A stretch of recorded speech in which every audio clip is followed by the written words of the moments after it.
Nikola Car rođen je 14. siječnja 1954. u Dugoj Resi. Po zanimanju tekstilni inženjer u mirovini, suprug i otac dvoje djece. U sportskom životu Duge Rese aktivno djeluje već 55 godina, od daleke 1965. nastupajući kao kadet za Dugoreški rukometni klub. Pohađanjem srednje škole počinje se aktivno baviti boksom u boksačkom klubu Velebit u Karlovcu, kad započinje njegova uspješna sportska karijera u borilačkom sportu. U tekvando sportu je aktivan od 1970. kao član tekvando kluba Karlovac. Godine 1980. polaže ispit za nositelja crnog pojasa prvi dan, te ubrzo osniva tekvando sekciju u društvu za tjelesni odgoj Partizan u Dugoj Resi. Sekcija upravo zbog njegova izuzetno angažiranog rada prerasta u samostalni tekvando klub Duga Resa. Punih 40 godina Nikola Car predstavlja prvo ime dugoreškog tekvandoa. Pod njegovim nadzorom kao trenera i tajnika tekvando vještinama u Dugoj Resi je obučeno više od 1000 članova. Dužnost trenera obnaša od osnutka kluba, a nositelj je crnog pojasa 8. dan. Upravo činjenica da je 40 godina član kluba, da je isto toliko godina trener i učitelj svih uzrasta kluba, najbolje govori o njegovu nesebičnom sportskom angažiranju da mladima otvori sve stranice sporta i usmjeri ih u život, što je vrlo uspješno činio. Mnogi od njegovih sportskih učenika danas su priznati i ugledni građani Duge Rese i obnašaju odgovorne dužnosti u svom radu. Jedan je od rijetkih sportskih entuzijasta koji vode evidenciju članstva i napredovanja članova u tekvando sportu. U 40 godina aktivnog rada tekvando kluba Duga Resa njegovi su članovi sudjelovali na velikom broju turnira u gradovima bivše države, Republike Hrvatske, gradovima širom Europe pa i svijeta. U reprezentativnim selekcijama bivše države i Republike Hrvatske nastupalo je više članova kluba zahvaljujući njegovom trudu i predanom radu.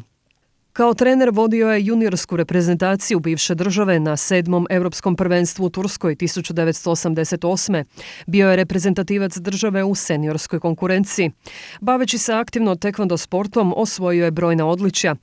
Prvo tekvando natjecateljsko priznanje bilo je zlatno, kao što je i čitav njegov sportski put posut zlatnim uspjesima.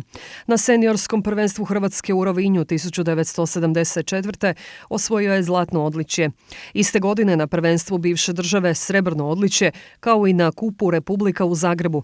Od tog prvog zlatnog odličja do zadnjeg nastupa kao natjecatelja 1984. osvojio je u natjecateljskoj karijeri više od 12 zlatnih i po 10 srebrnih i brončanih odličja, veliki broj pehara, priznanja, plaketa i drugih raznih nagrada. Od 1984. godine posvećuje se samo trenerskom pozivu i ostvaruje impresivne rezultate. Pod njegovim nadzorom stasali su brojni reprezentativci: Zdenko Mužak, Josip Ivanić, Mario Žirovčić, Damir Šeketa, Katarina Mihalić, Petar i Ivan Ivanić, Martin Rdeljac, Kristina Bitorajac, Ivan Bursić, Luka Matozić i drugi. Tekvando klub Duga Resa godinama je bio beskućnik, pa nije bilo prostora za spremiti silne nagrade, pehare, odličja i priznanja.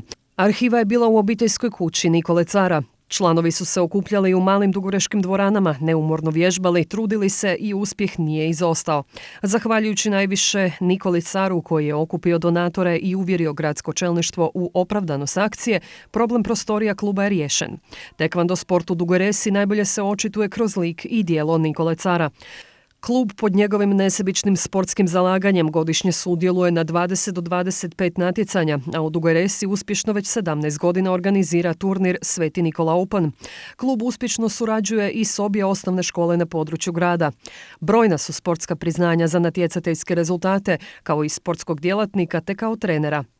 Vrhunac njegova bavljenja tekvando sportom je svečanost podjele nagrada i priznanja Kuće slavnih u Kukivanu u Južnoj Koreji 2011. kad mu je uručeno priznanje za više od 40 godina uspješnog rada u tekvando sportu. U Seulu 2018. godine uspješno je položio sve norme stručnog ispita za crni pojas 8. dan.